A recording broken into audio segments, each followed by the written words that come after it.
The Wii U probably won't feature among the pantheon of Nintendo's revered consoles, but this weird middle step between console and handheld still has a collection of wonderful games. Unfortunately, most of those were also ported to the Switch. But there are still at least 10 very good reasons for picking up a Wii U today, including these games that either haven't made it to other Nintendo systems or were wonderful enough to still be worth playing now. Here's our list of the top 10 Wii U games. A quick note, we won't be covering Wii games or Virtual Console games, as those would be separate lists entirely. Only games made for the Wii U meet the criteria. Now let's jump in.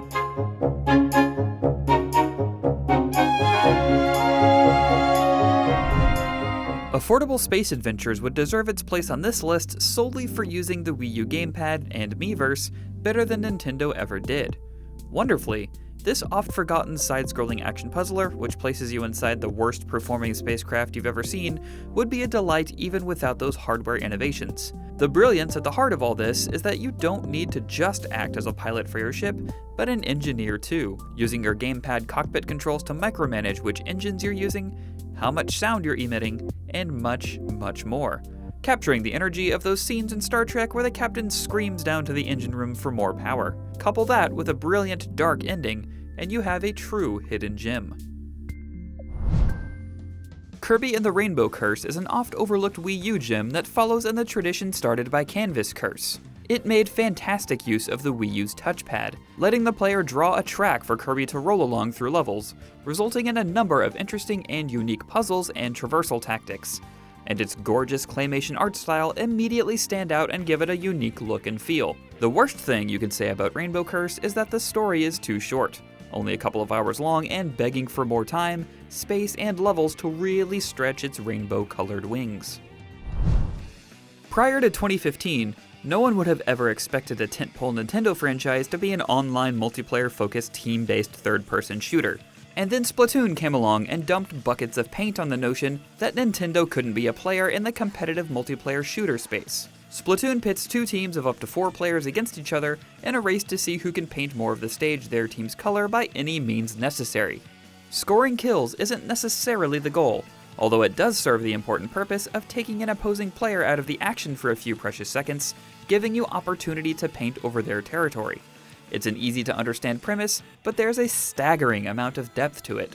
On top of all that, there's an unforgettably weird yet infectiously catchy soundtrack, stellar art direction, and excellent controls. It's easy to see why Splatoon was the beginning of something special for Nintendo. NES Remix Pack offers a glimpse of a timeline where Nintendo takes far more care of its history. A collection of 28 vintage NES games, NES Remix and its sequel feature close to 400 retro challenges. Apart from being handsomely presented, they offer players a chance to learn about the various 8-bit games in Nintendo's back catalog, from familiar favorites like Punch-Out to more esoteric releases like Wario's Woods and Clu Clu Land. NES Remix 1 and 2 patiently educates players through a series of rapid-fire challenges. Even more fun is the way that these challenges will be remixed by cramming properties like Mario and Zelda together into one game, which is hilarious as it is challenging. Xenoblade Chronicles X is still one of the most massive games seen on a Nintendo console. It took the already giant open world, myriad side quests, and team-based combat of its predecessor, and added giant robot suits called Skells. Skells changed the feel of the game dramatically, both in traversal and combat, but somehow don't wreck the difficulty curve. It was a change not replicated by Xenoblade Chronicles 2, so X remains a game worth picking a Wii U up for if you enjoyed the rest of the series.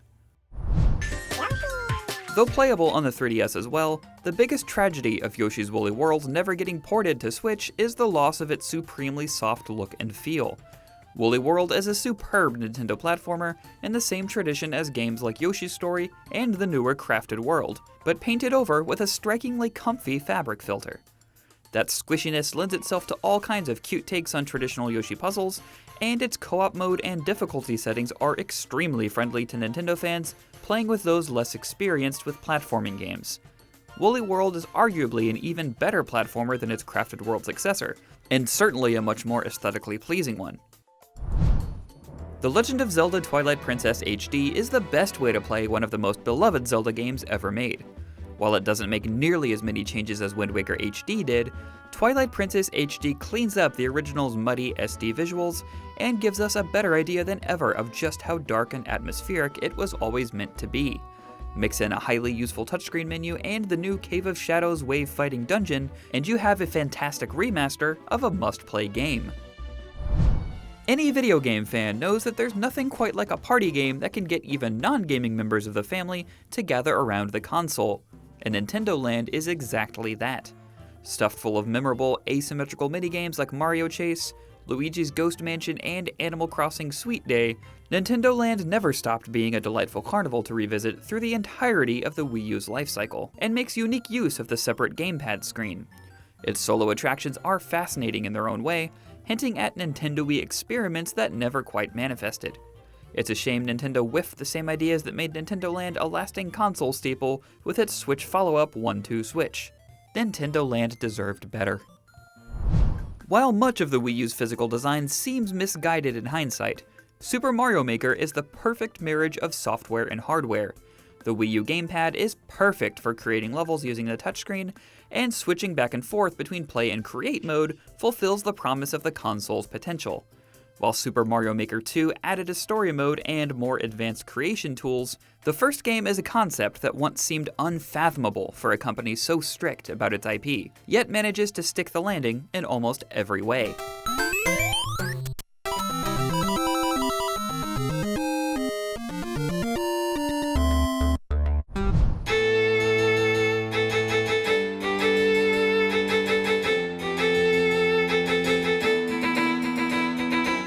The Legend of Zelda: The Wind Waker HD takes the original GameCube classic and improves upon it in almost every feasible way.